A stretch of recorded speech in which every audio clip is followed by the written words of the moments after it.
Welcome ladies and gentlemen and anyone else. Here's another video for ya. So I've noticed that quite a few of you want me to talk about some bad Fortnite creepypastas. You know, that game that you may or may not have heard about once or twice? Well, I would be delighted to do so, but the problem is that there aren't really that many Fortnite creepypastas out there, at least in written form. There are plenty of YouTube videos about them, but from the ones that I've checked out, none of them list the stories they read in the description, and I found nothing when googling the names of the stories themselves, which leads me to believe that they were probably written by the video creators themselves and then uploaded to YouTube.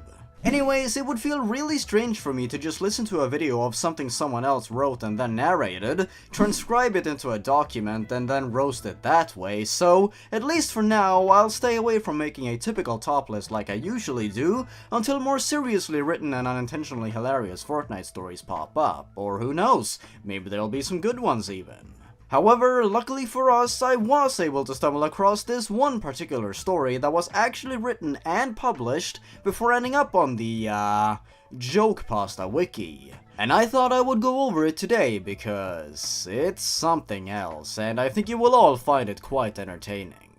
Now, I'm not here to put down the author or anything like that. I give full credit to them for writing it in a serious attempt and for giving us some entertainment to read through. Even if the entertainment isn't enjoyed in the way the author first intended, I think it will be good to know that their creative work might make people laugh or have a good time in other ways. So I don't want the author to be discouraged from future writing at all. We are all just here to have some fun, yeah? Awesome. Let's get on with the story titled Fortnite Murder.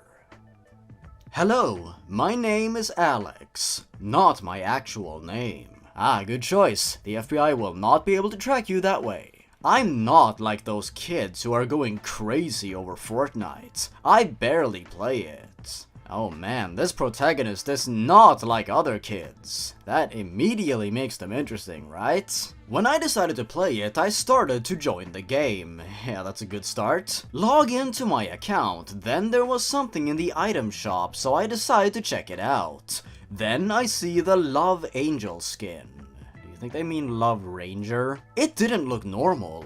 The back bling was blood red, and the Love Angel had black skin and blood color on it. I like creepy stuff, so I buy it anyways. What are you talking about? What's creepy about some different colors and pixels? I didn't know what was coming for me. Apparently, Epic Games got hacked. Oh great, am I gonna have to change my password on my account again? Seriously, am I the only one who keeps receiving these emails all the time? They are trying to get back into the Epic Games launcher and fix the damage that the hacker did. And after that end, I decided to go into a match of solos in Fortnite. With that creepy Love Angel skin, I decided to call it Blood Angel. Or Death Angel. Make up your mind, dude. If you want your OC to take off, you'll definitely have to decide on a name. When I played as that skin, I saw people with the default skin. But not the normal one. It had red glowing eyes on the torso. It said, murder. All over it, even on the leggings. Why did you single out the leggings? How the fuck do you pronounce Dusty Divot? I decide to play, I land straight away at Dusty Divot and get a golden scar. For someone who apparently barely plays Fortnite, you sure do know a lot about it. I couldn't name all of that, and I've only played like, what, 2 hours of the game? I'm the real not like every other kid here. And then, a creepy default skin came up to me. I shot him with my gun, but it did not do damage. These were hackers. These were the hackers who hacked Epic Games. I was in my mind and I got killed. I was thinking in my mind. Yeah, it's a good thing you're doing that, thinking in your mind. Wait, if they are the hackers, can't they get my IP address? Then I looked out the window to find my creepy skin outside. What? Fully rendered or something? I call the cops as fast as I can. Lucky I locked the doors. But he starts banging down the door, then he got in. I was terrified. Lucky the cops made it to the house to arrest the guy. He had a bloody knife on him. Is your house right next to the police station or something? He was the Epic Games hacker.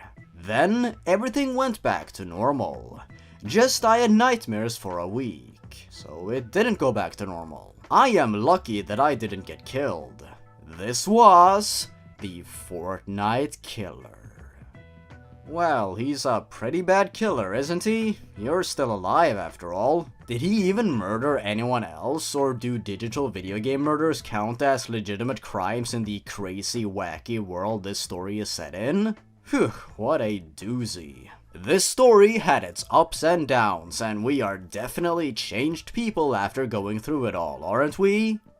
Just kidding, it's bad. Like, very bad, as we were all probably expecting.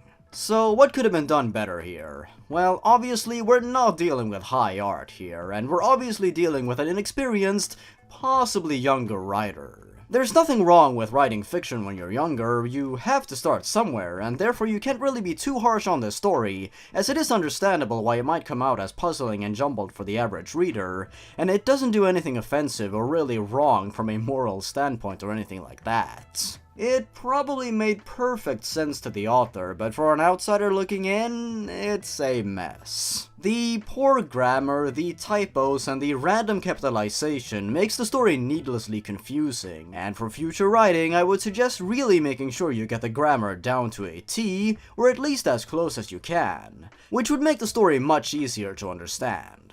Get someone else to read through the story themselves and offer their thoughts and feedback and go from there. This will probably be obvious advice to some of you, but I'm just giving out some pointers to the author themselves and other writers like him who may just be starting out.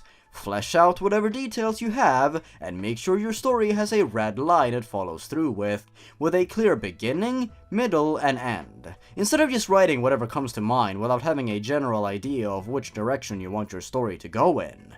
Of course, a story can evolve naturally the further into it you get, but it is good to have a general direction to start out with at the very least. I'm going really in depth here. I just want you guys to have a better chance at writing something good in the future. Well, there's not much more I can add to this story, can I? What a beautiful tale indeed that made no sense whatsoever. That was Fortnite Murder. I sure hope you enjoyed it as much as I did.